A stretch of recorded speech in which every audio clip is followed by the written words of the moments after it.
Good evening, folks, and welcome to another edition of the Pilot Review Show. I'm Captain Blade J52, and I am joined by one of my merry cohorts so far, the RP hologram of the hour, Artie. Hello!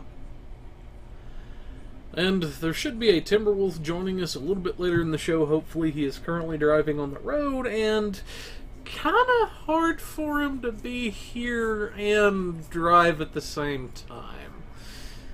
So, yeah, kind of don't want him to get, arrested for reckless driving, reasons, just saying. Yeah. Although it would be funny. Ow. But, Moving on. Not that I would ever throw him under the bus, but, yeah, who are we kidding? I totally would.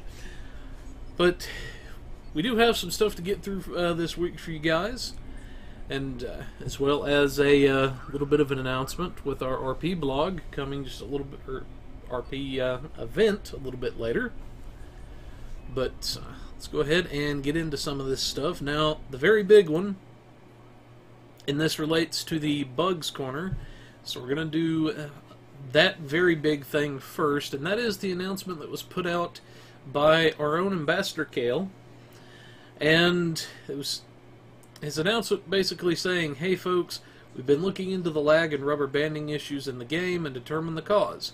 Unfortunately, the cause was a fix we'd put in place to fix an entirely different bug, that captains were getting their skills invalidated by claiming Tier 6 reps. Because the lag is a larger issue throughout the game, we've decided to remove the previous fix as of a few minutes ago. This means that until our next update, where we'll be instituting a fix that should solve both problems, you should avoid claiming a Tier 6 reputation. Since we apologize for the inconvenience, and the fact that these two things are even related is mind-boggling. But that's coding for you. So basically, in a nutshell, they were able to figure out some of what was going on with the lag, and like he's saying, that actually kind of is mind-boggling to me that they're even remotely related. But that is one of the big things we did want to get out there for you guys, is that they've been working on it. I know I've passed them little bits of info, some of our crew has, and yeah, they've got a fix in the works for us that should be coming pretty soon. So, any quick comments on that, good sir? No, but it would, I'm glad they've caught up with it, so that's good that they're on top of things. Mm-hmm. I could definitely say I was not expecting those two things to be related at all. But that is one of the big ones we did want to put out there for you guys, is make sure you guys are aware of that. So until this next patch comes through, do not claim a Tier 6 rep. If you've already claimed a Tier 6 rep from before they removed this fix, then you're good to go. You should be able to claim it with no issues. But anyways, moving along, we have the stats of our swarm ships, and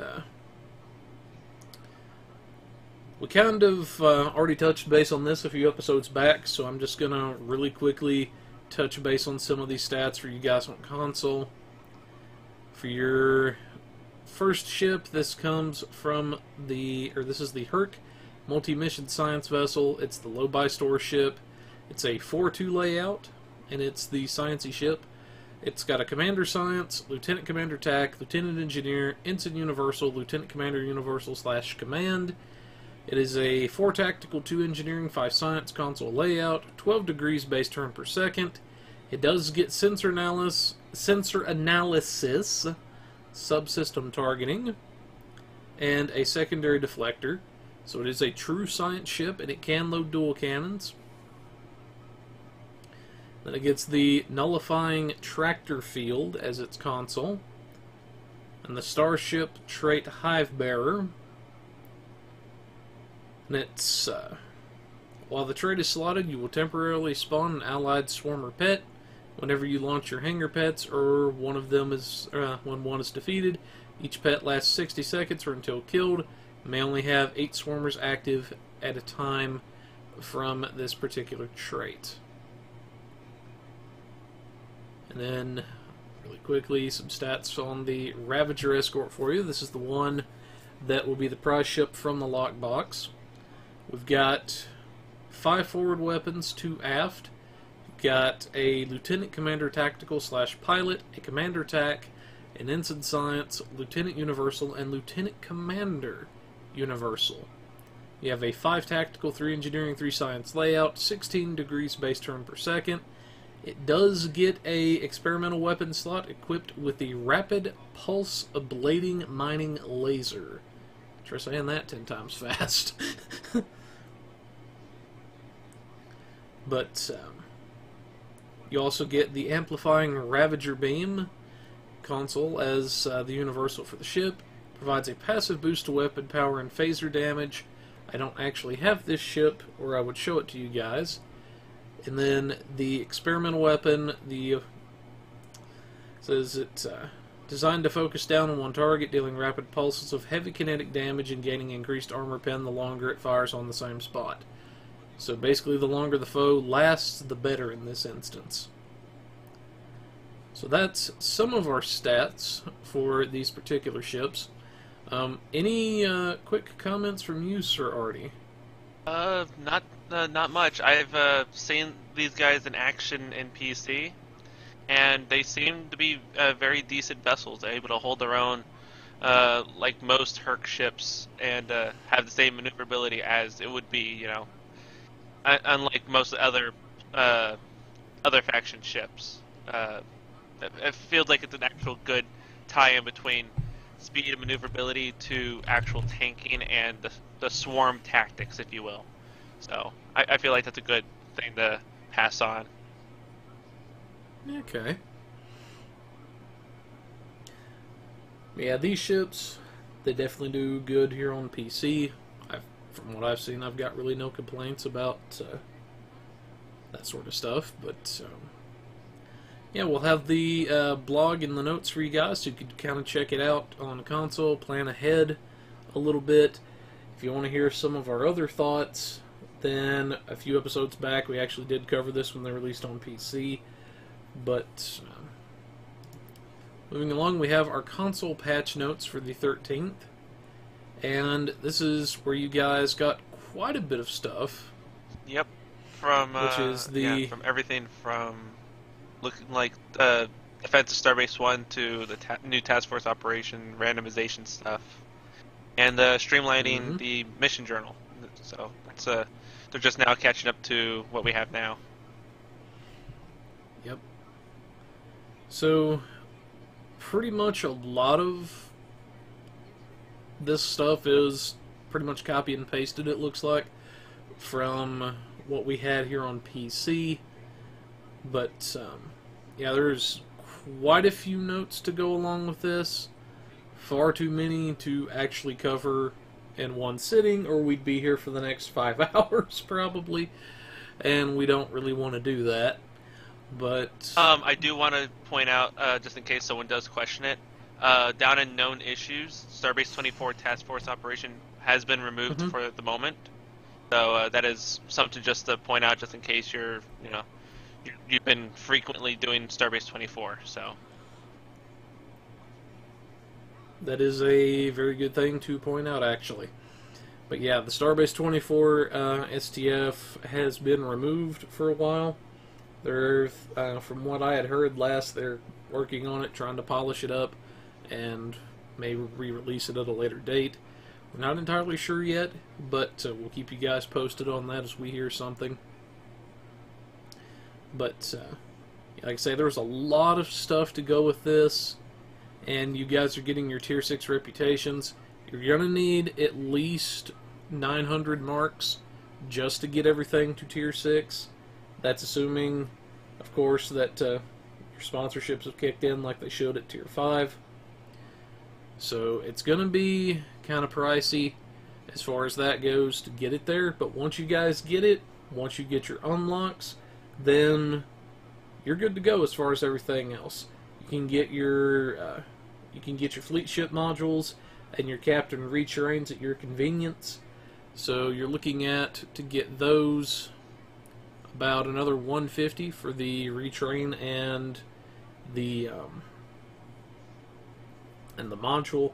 You're looking at about another between I think it's 125 to 150, roughly, for some of the discounts. So you're going to want to have, I would say, at least 1,300 marks total per rep. But I can really quickly go through and show you guys your alternate energy types, which we did kind of cover this previously. The Gamma Task Force ended up getting Phaser. Your Omega and your Dyson did actually not get anything. Your Nukara, I believe, and it's not going to let me, well, I thought I could do that one. But yeah, your Nukara is going to give you some pretty nice stuff. Then, is it actually going to say alternate energy type? No, it's not going to show it on that. But for your Romulan, you're going to get a Disruptor for space. So it's basically Romulan Plasma, except Disruptor based now. For your 8472, you actually got 2 additional energy types compared to what you had before. Beforehand, you had your Biomolecular Disruptor and Phasers. Now you have access to a Plasma and also a Tetrion base. So that's something you guys are going to enjoy quite a bit. For your Delta Alliance, let me scroll down a little bit here.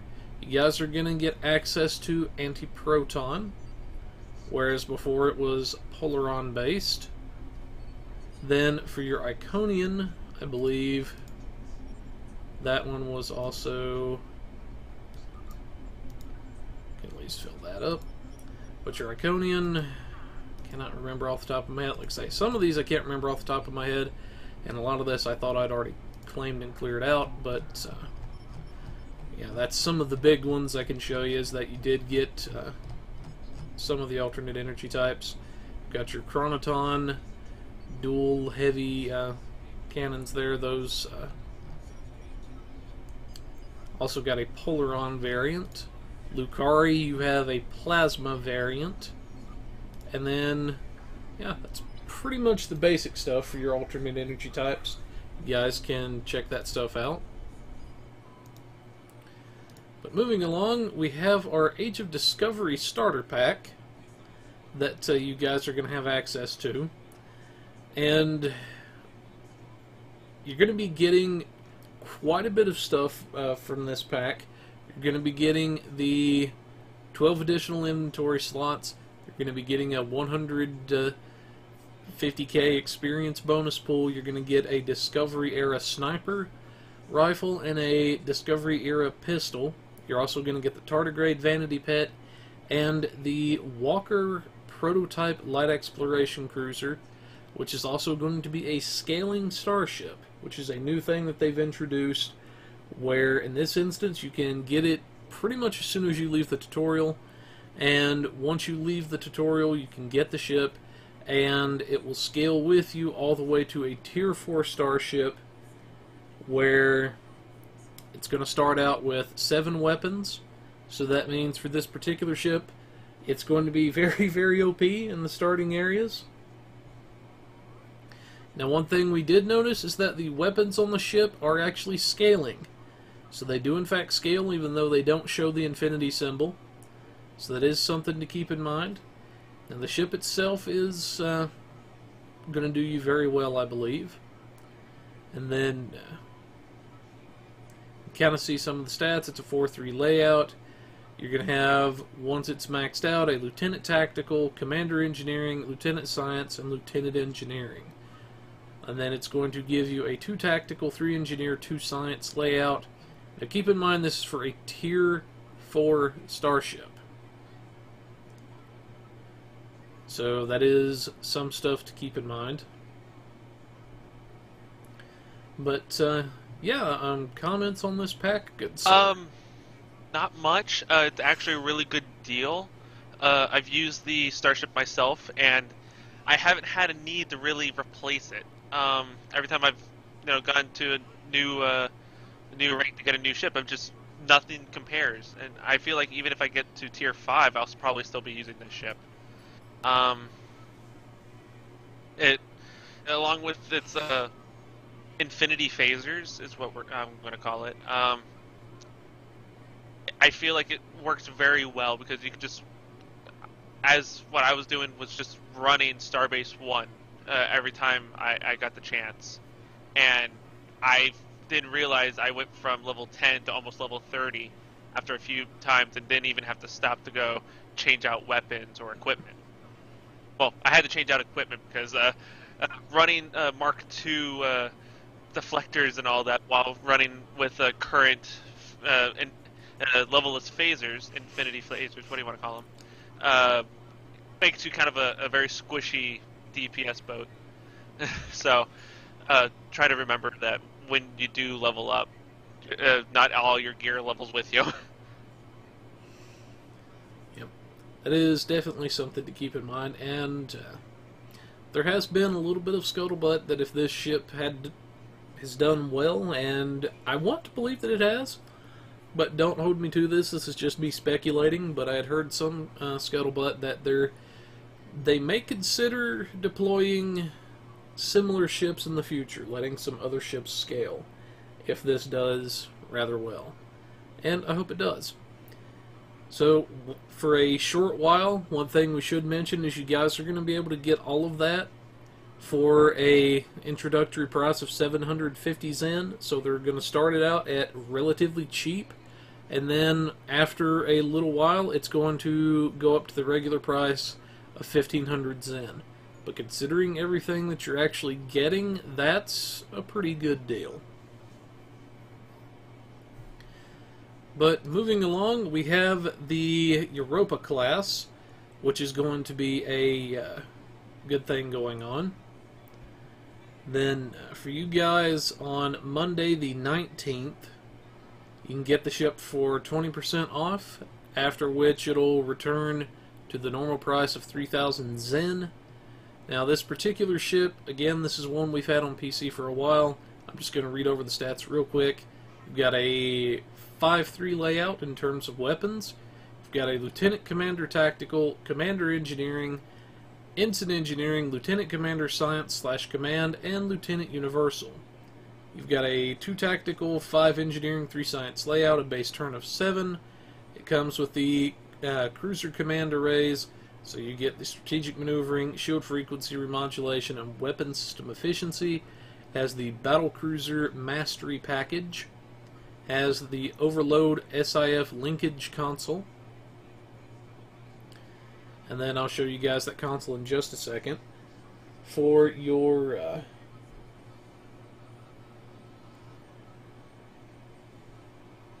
fleet version, you're actually going to get a 3rd tactical console. And there's the resident wolf at the timber. He did make it after all. Yeah, I can be here for a little bit. Long drive. He lives, folks. He lives. But for those that are curious about the Europa console, I'll go ahead and show that to you guys. So you're going to get a little bit of hull cap and shield cap, and then for the on-use, it's to teammates within 10 kilometers for 20 seconds. You get a good chunk of hull regen, and then it reduces the damage they take post-resistance by 50%. Then for the next 20 seconds, you take 50% of the damage prevented that way as radiation. You get anywhere from a plus 100 to 200 bonus all damage resistance rating based on number of targets, and you get some extra hull regen to yourself, and prevents that effect from being benefited from for the next 60 seconds. So there is a little bit of a lockout to it, but you guys are getting a pretty good console with it.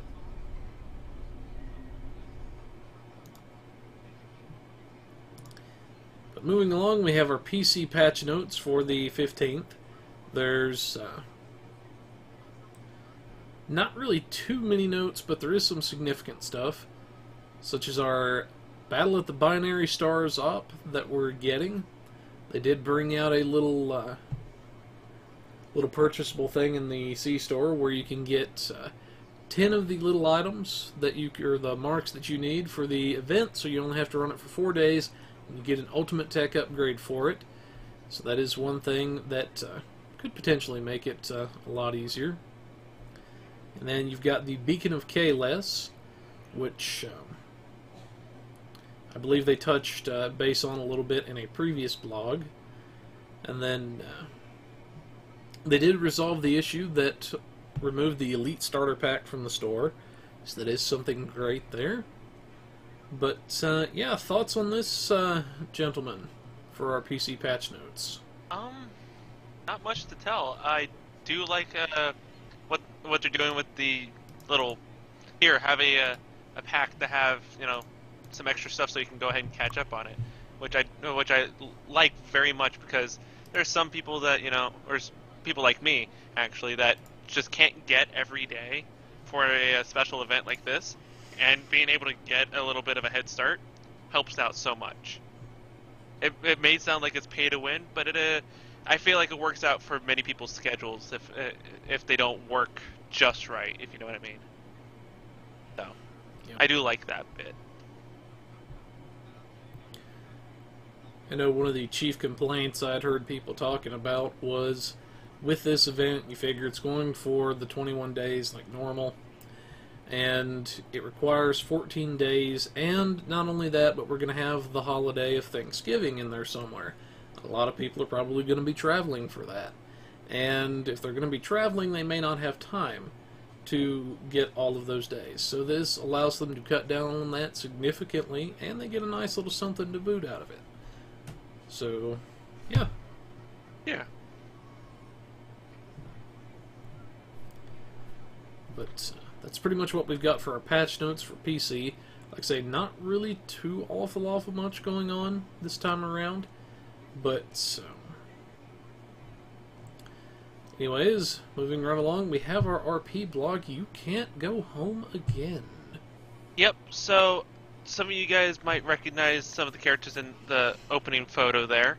As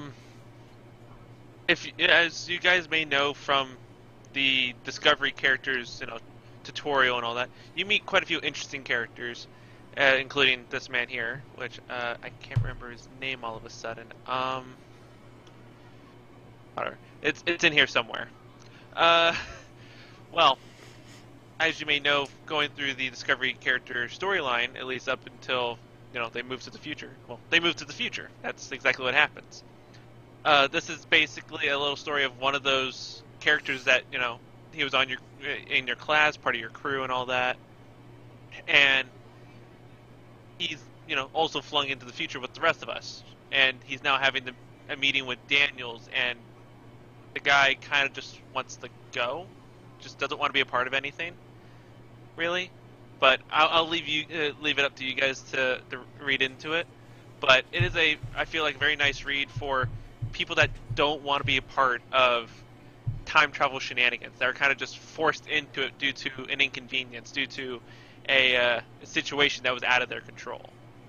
So I feel like it puts a new twist and viewpoint to a lot of what we actually get to see. So, have either of you been able to catch a glimpse of it yet? I have, actually, and I think it was, like you said, a rather interesting read. It shows some of the interesting aspects of time travel and how sometimes being a temporal agent could suck absolute butt. But, I don't really know how to say it other than that without giving anything away, and I really don't want to do that. Yeah, I do feel like the title's exactly it. And it like gives you just enough to know what's going on without reading too much into spoiling, you know? So just the title, you know, You Can't Go Home Again, just makes it feel like, you know, yeah, you can go back to your home planet, you can go back and try to have the same life that you used to have, but it won't be the same because you're displaced. So yeah, it puts a new twist to it.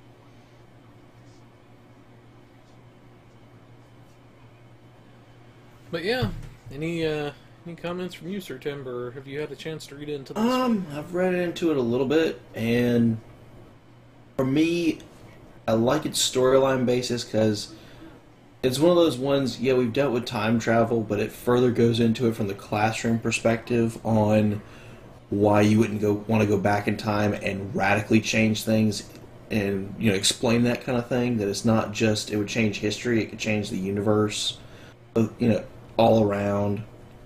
So I like that explanation. It just further delves into that whole what is it, if you kill your grandfather kind of paradox deal. So it's always a nice thing when you get further into that in a little bit more detail, but with it being a classroom setting like Daniels is doing with these particular, I guess, students, as it were, is always an extra fresh perspective on it.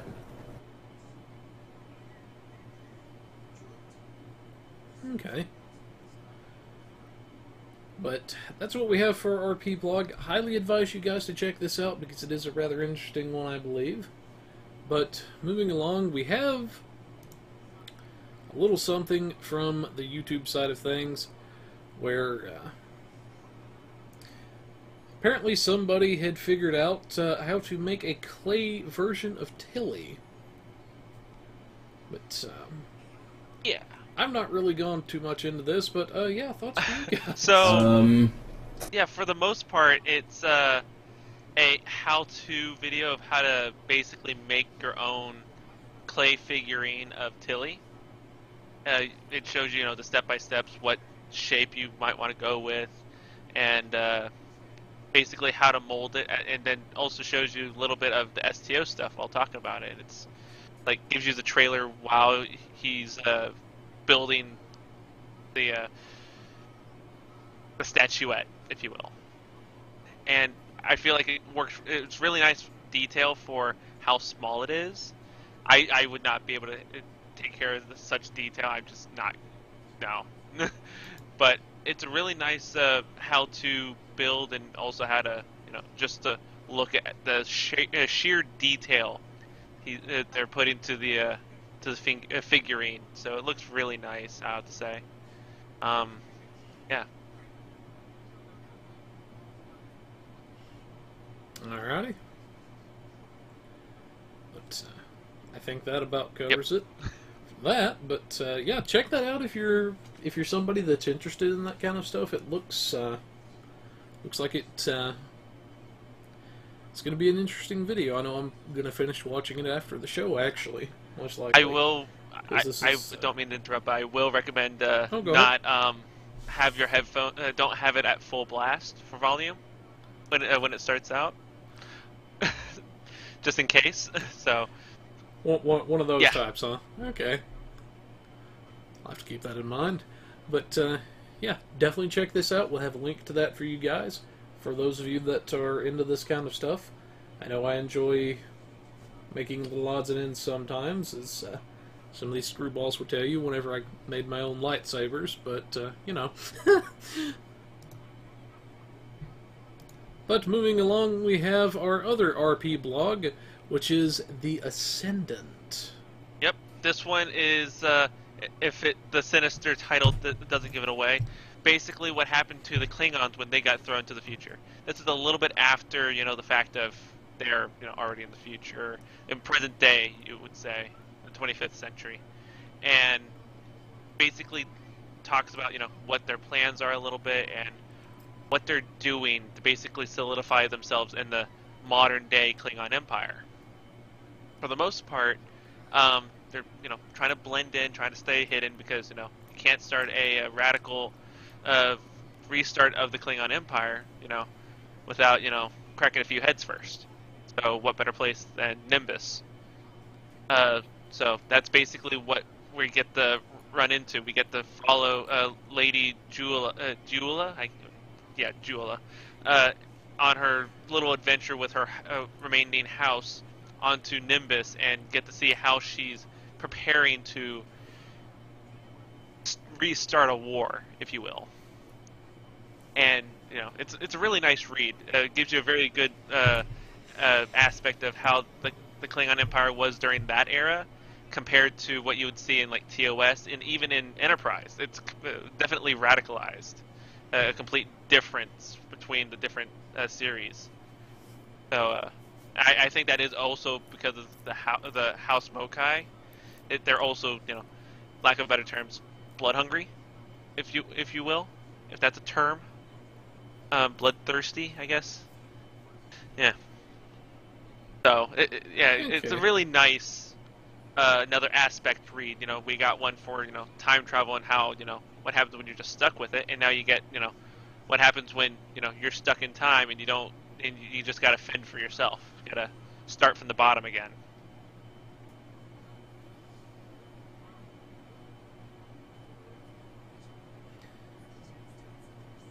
Yeah, so definitely be sure to check out that blog.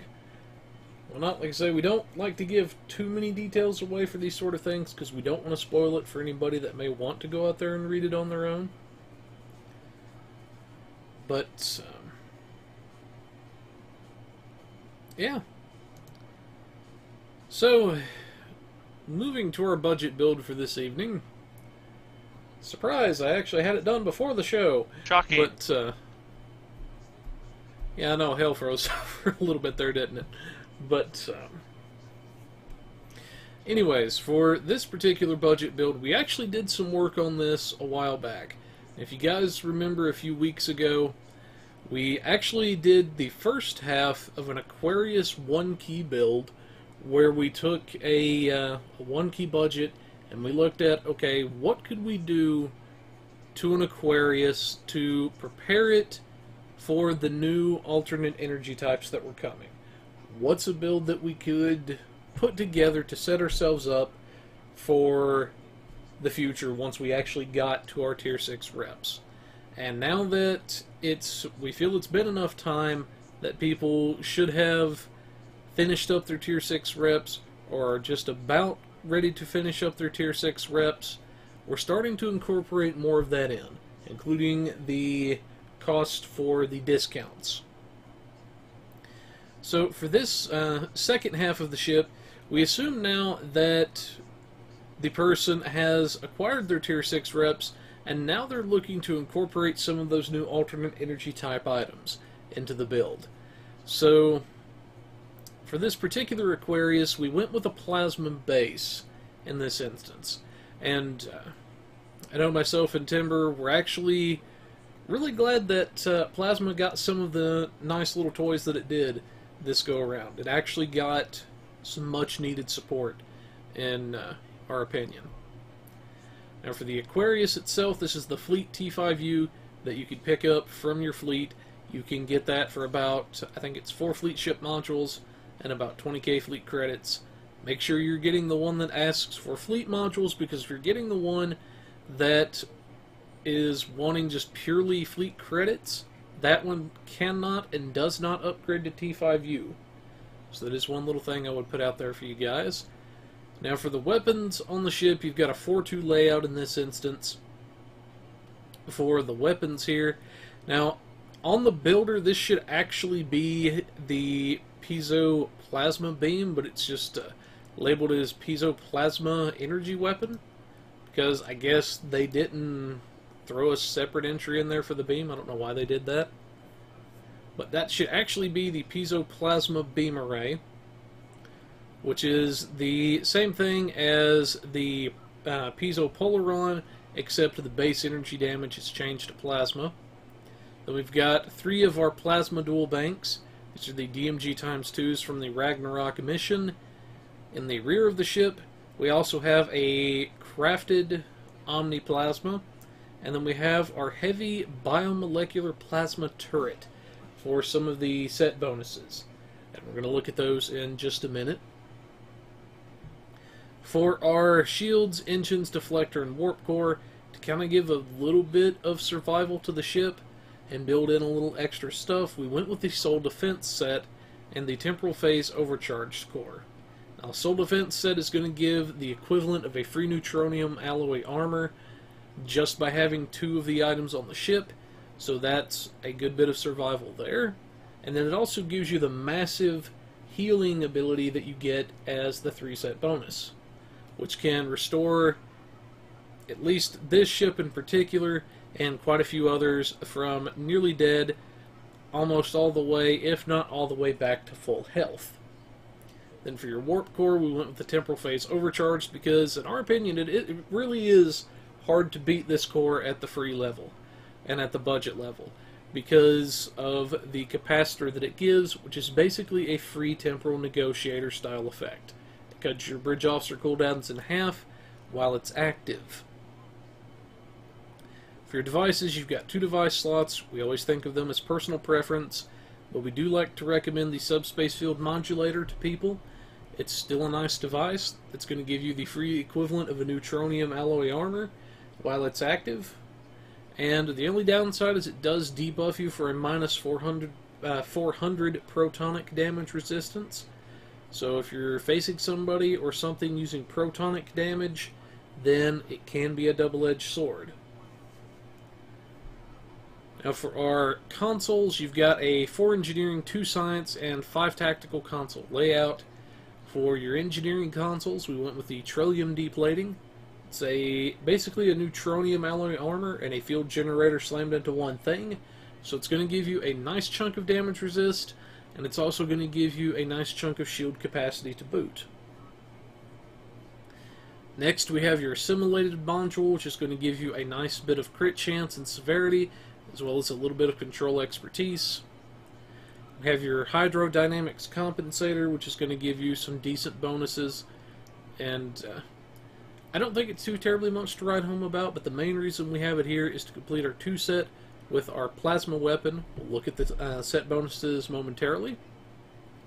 Then we have our reinforced armaments from the Beyond the Nexus mission. This is basically here for the EPS that it's going to give us, so it's going to give free power transfer. For our science consoles, we have our temporal disentanglement suite. This is going to give a nice chunk of crit chance and severity based on our aux power up to a certain maximum. It's also going to give us a nice chunk of shield capacity, and it's also going to give about 3% shield resistance, so it gives something to each individual area. It gives some shield cap, some damage resistance, and some damage boosting. And then finally we have our piezoelectric focuser, which is basically an RCS and a tactical console slammed into one thing. So it does do that for us, and it also gives a bit of shield capacity, if I'm not mistaken, as well. So all around good bonuses. And then our tactical consoles are our plasma infusers that we picked up from one of the missions. Now for our set bonuses, this is where it's going to get fun. Now the reason we're incorporating a turret into this, even though we're using beams, is for the 2 set bonus that you actually get from the 8472 rep in this instance. You're actually getting a 7.5% Category 2 bonus to Phaser, Disruptor, Plasma, and Tetrion damage. So that's actually a pretty substantial boost that you're getting just by running the Hydrodynamics Compensator and this particular turret. So you're actually getting a pretty huge boost just by having those 2 items on the ship. And that's going to go a long way as far as your damage potential goes. For the other set bonuses that we're going to be looking at, let me pull up the do the Lucari console. So yeah, gives you can see they changed the piezo focuser. It gives plasma damage, polaron damage, flight turn rate, and some maximum shield cap. Now the big thing here is your 2 set. It's going to give 15% plasma weapon damage, some polaron damage, photon projectile, and a bit of drain expertise. So that is going to be good for you guys. And then the energy weapon is going to give you the regenerative protomatter influx, which is going to give you a bit of shield regen for 10 seconds, as well as regenerating 150% of your maximum hull per minute for 10 seconds. So that's going to be something nice that's going to help keep you alive.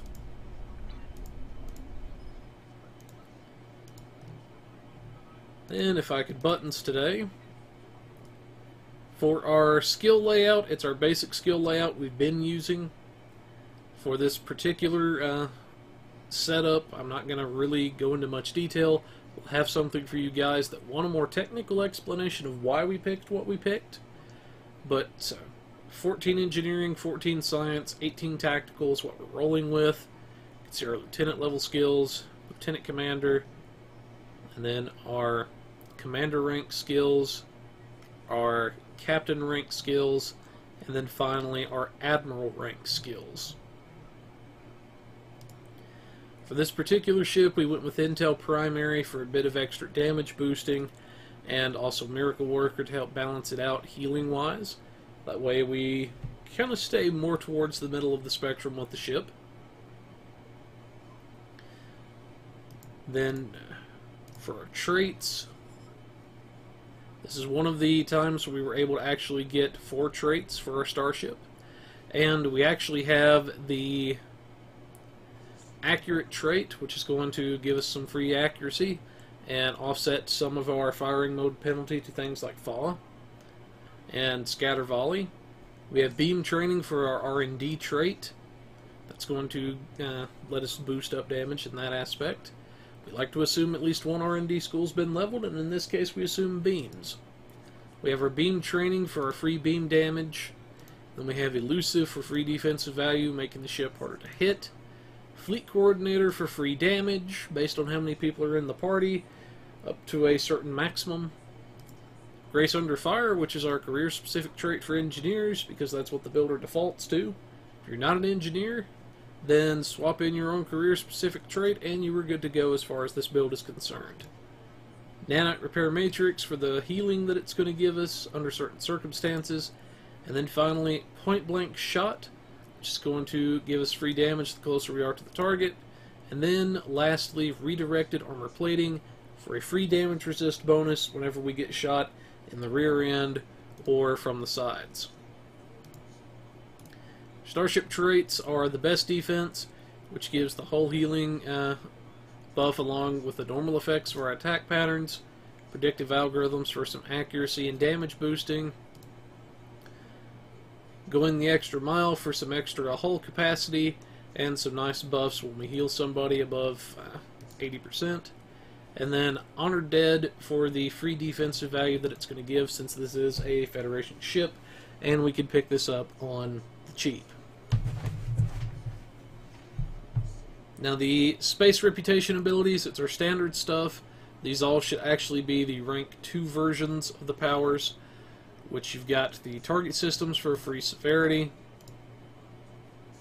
the Aux Power Offensive for the damage boosting and accuracy bonus, Precision for free critical hit chance, and Magnified Firepower for the free Category 2 damage bonus that it's going to give.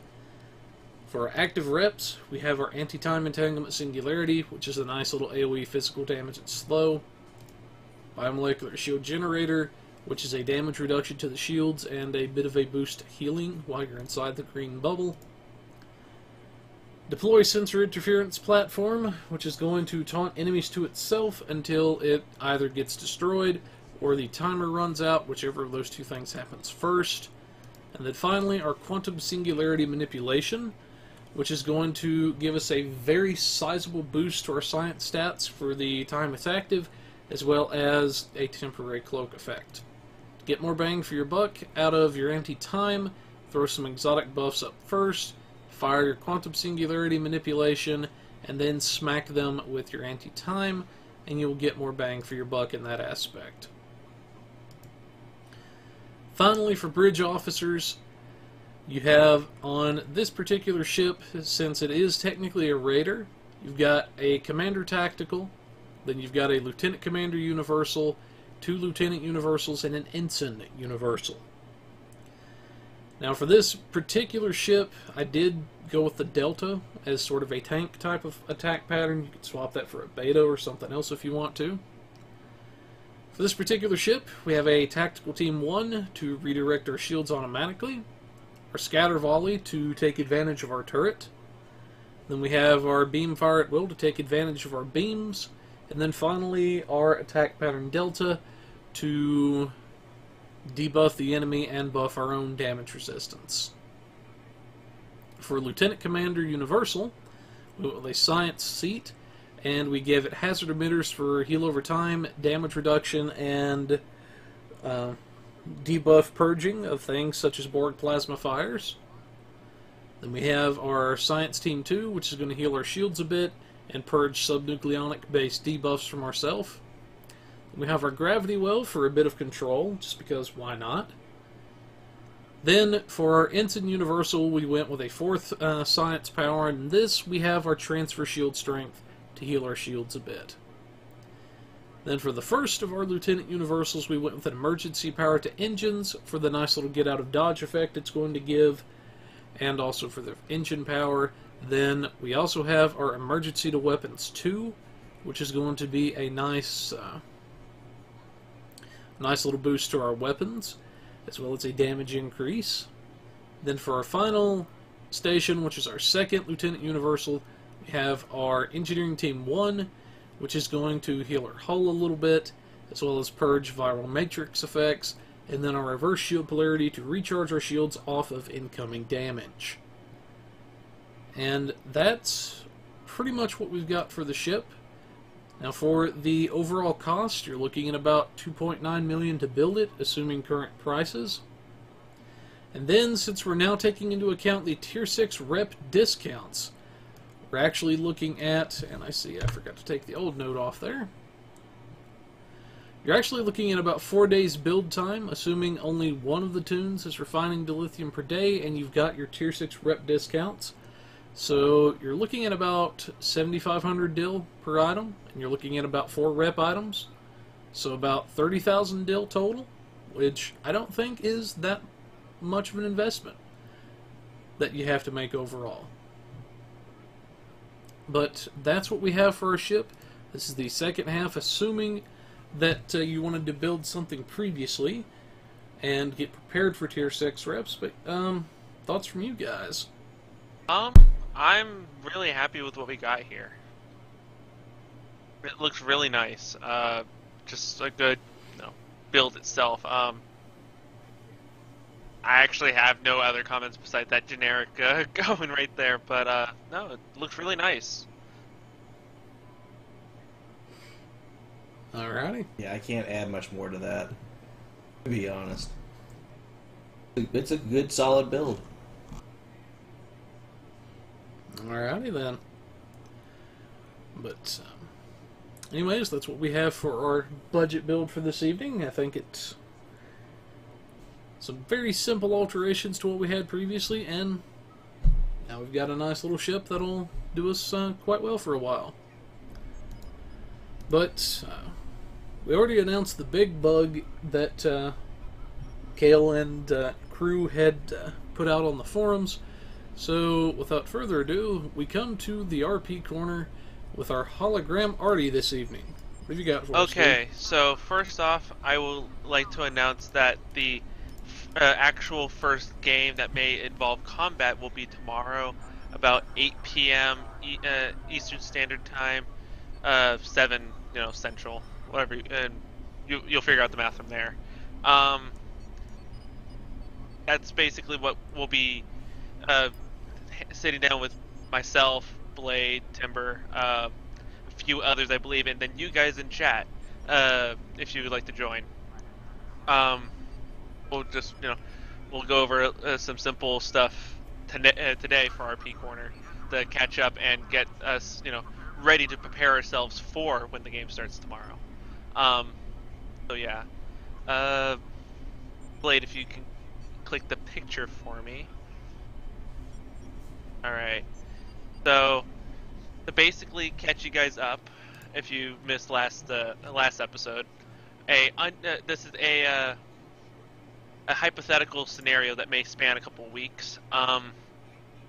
Our scenario is that a extragalactic invasion has erupted, and we have about 2,000 some unknown and hostile ships that have decided to take residence in the Triolus system. Currently, we have Timber and Blade playing their respective characters of Captain Torrance and Admiral Cruzan, and they're basically going to be preparing to fight off these guys. As of what happened last week with various other players joining in and wanted to do small things, we've actually got some stuff for the players here for updating their intelligence and some minor things left, right, and center. First off, we had a Starfleet captain that decided to join up with various other forces within the task force and do a stealth operation towards the Trialis system. Basically, checking out their fleet movements, their current fleet complement of like what weaponry they may be using, as well as if they're preparing any fortifications. Well, from what intelligence shows so far, their fleet positions look like they may be preparing to warp out and strike various targets. From what current analysts can determine, these fleet movements may be towards the Forcus system, so into Klingon territory, Starbase 37, which is currently Starfleet and Romulan HQ for the current engagement, and the Donatu sector, so K7 and Drozana, and any of the other civilian places in that sector. Analysts have also predicted that there is another group that may be trying to do a cavalry raid all the way to Minas Corva, but that would put that enemy group deep into Allied territory and may not be a wise option, but that is still a probability due to how their fleet complement looks in their movements. Along with that, the bulk of the Klingon Defense Force battle group Bath will be arriving tomorrow, both in character and for why not for current chat. So they may be there to add into the current fleet complement. I hope people have added in what ships they would like to see in the Klingon fleet. Along with that, a few Klingon defense vessels, as well as a few civilians, were able to escape the Trialis system massacre against these unknown invaders. And they have also rendezvoused at Starbase 37 and decided to share what sensor data they have. With this, we now have an idea of what weapon types they use, which is a modified tachyon energy weapon. We're not too sure on the specifics just yet, as well as more details into their dark matter drives. As this is just now recent information, we haven't gone into full detail with it. Current countermeasures to it won't be readily available, but that will give people a chance to, expand further into it if they would like to as the story goes on. Besides that, that is what we currently have. Tomorrow we'll be preparing for possible fleet engagement, depending on how Blade and Timber section up the fleets to prepare for these engagements in the Donatu sector, as well as defense of Starbase 37 if they choose to hold the fleet there instead of letting the Starbase hold its own. We'll find out. So tune in tomorrow and see how that goes. Maybe you'll be one of the lucky captains to get a lucky shot in and save the day. Alrighty then. Indeed. And also get to see what kind of accent comes out of Cruzan today or tomorrow. Ain't that the damn truth?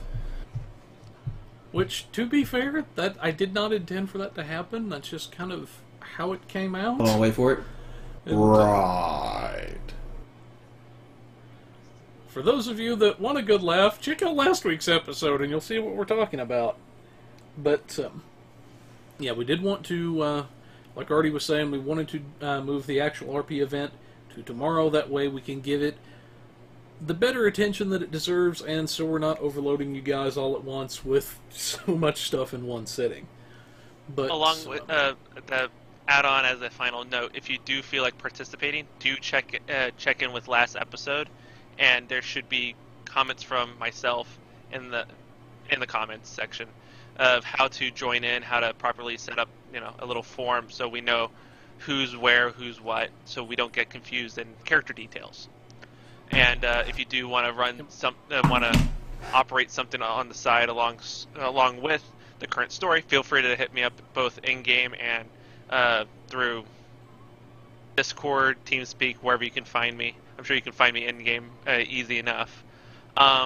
but all that information is also on last episode, so feel free to check that in before hopping into tomorrow's episode. And I would add to that, don't feel like you're being harpooned into the entire story. Yes. If because I know some people have said that they've never done any kind of these Star Trek Adventures, Dungeons and Dragons kind of thing. I mean, if you're wanting to join in for one mission, you're wanting to run one intelligence mission, and then that's your involvement. After that, you're not affiliated with a faction. You can be a non-affiliated part, because we do have some races and governments that are not involved right now. You could do one mission to help us out and then be on your way. Or, you get killed off quickly. Just don't feel like you have to be a part of all of it if you don't want to be. But if you want to be along for the whole ride, come on, let's go.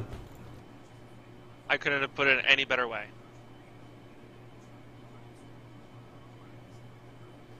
Exactly. Yeah, like we say, we want everybody to have fun with it and everything, and we don't want you to feel like you have to be in it for the long haul. If you want to, that's great. But otherwise, like they were saying, if you just want to be what I would consider sort of a mercenary type person, you just kind of show up and you're the guy that's like, oh yeah, you got these sensor logs you might want here. And then you're on your way.